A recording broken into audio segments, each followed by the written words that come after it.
ہارا تکلیف میں پڑنا ان سے برداشت ہی نہیں ہوتا۔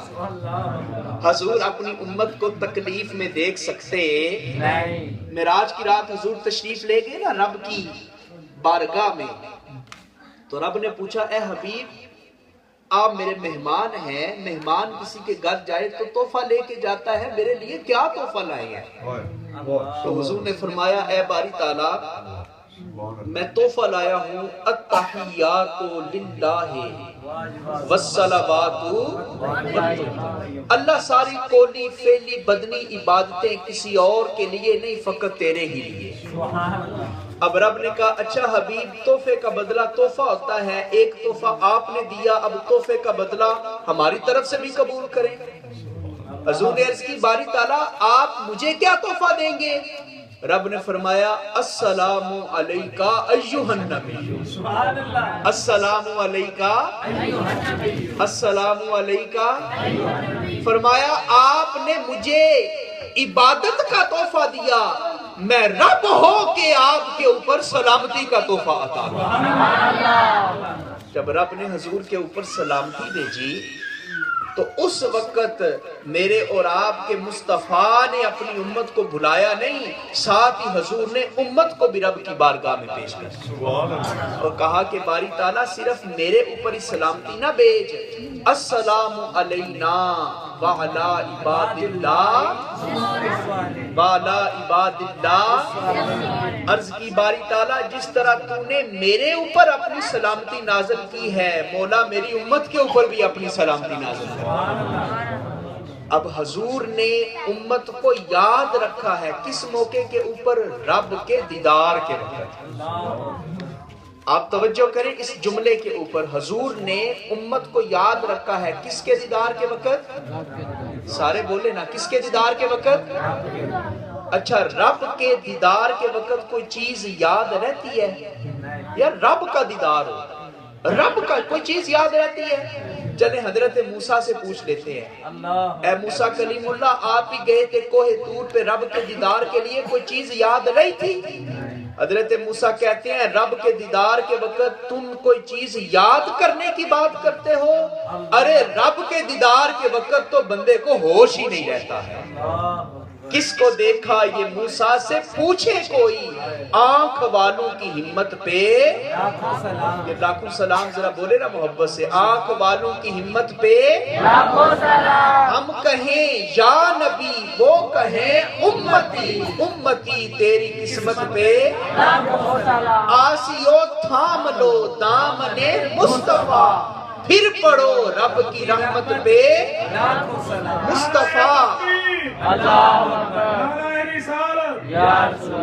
10 بجے کا ٹائم ہے، نعرے ذرا بند کر دے، مہربانی ہوگی آپ کی، اللہ آپ کی محبت کو سلامت رکھے۔ یہ محبت سے ہی نعرہ ہوتا ہے لیکن چونکہ ٹائم کم ہے تو اب رب کی بارگاہ میں حضور نے کس کو یاد رکھا ہے؟ سارے بولیں کس کو؟ امت کو۔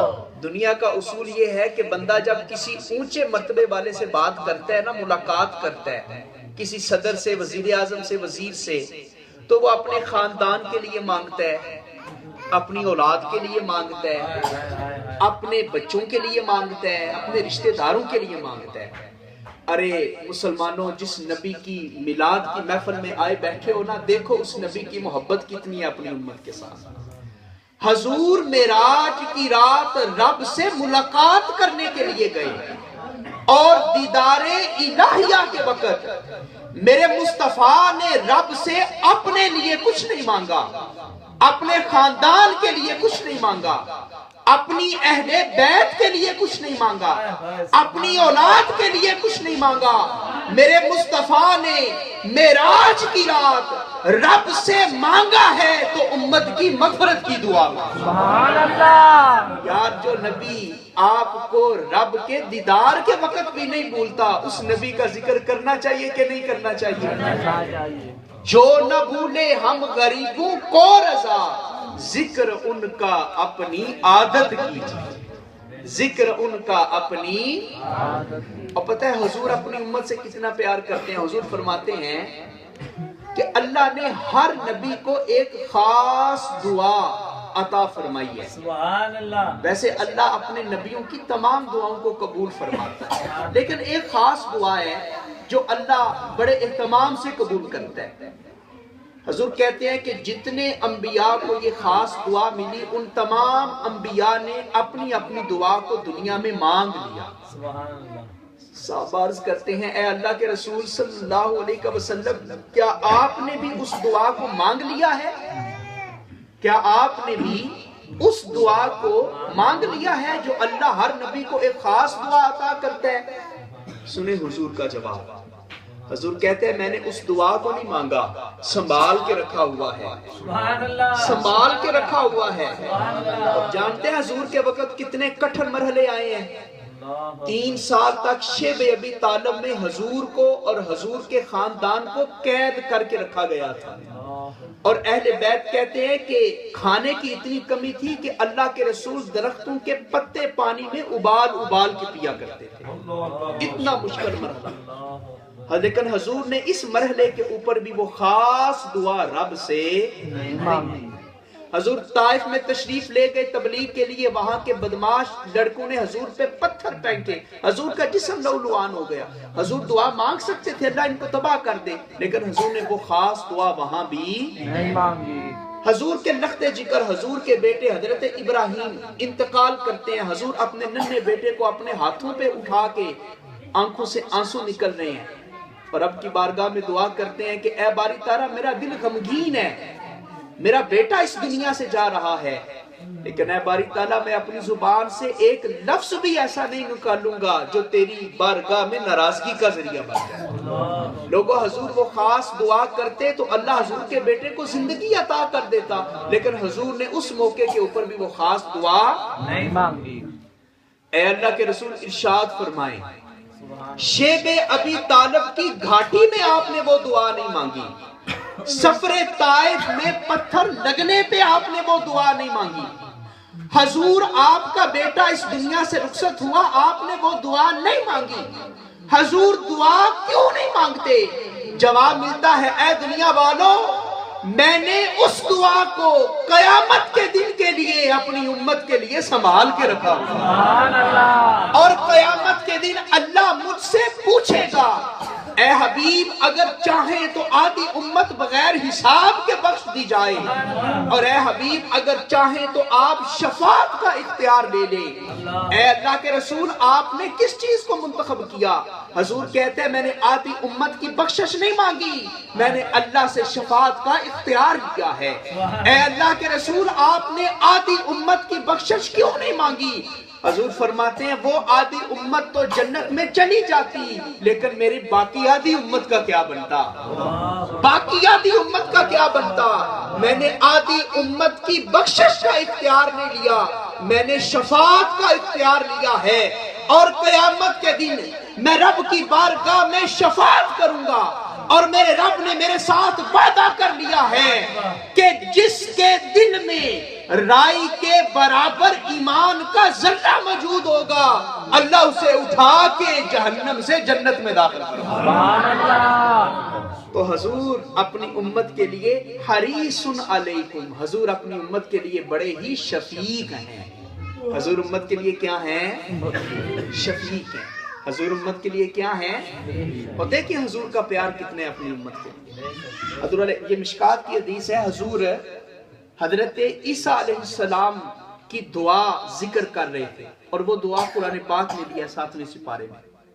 حضرت عیسیٰ نے دعا مانگی ان تعذبہم فانہم عبادک وان تغفر لہم فانک انت العزیز الحکیم۔ اس کا ترجمہ سنیں پھر آپ کو بات سمجھ آئے گی۔ حضرت عیسیٰ نے دعا مانگی کہ اے باری تعالیٰ وہ لوگ جنہوں نے میرا کلمہ نہیں پڑھا اگر تو چاہے تو ان کو عذاب دے دے، اس لیے کہ وہ تیرے ہی بندے ہیں، اور اگر تو چاہے تو ان کی مغفرت فرما دے۔ یہ حضرت عیسیٰ کی دعا ہے۔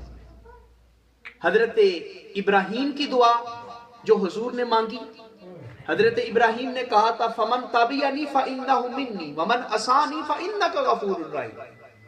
حضرت ابراہیم نے کہا کہ اے باری تعالیٰ جنہوں نے میری اتباع کی وہ میرے ساتھی ہیں، اور جنہوں نے مجھ سے منہ موڑ لیا باری تعالیٰ تو جانے اور وہ جانے۔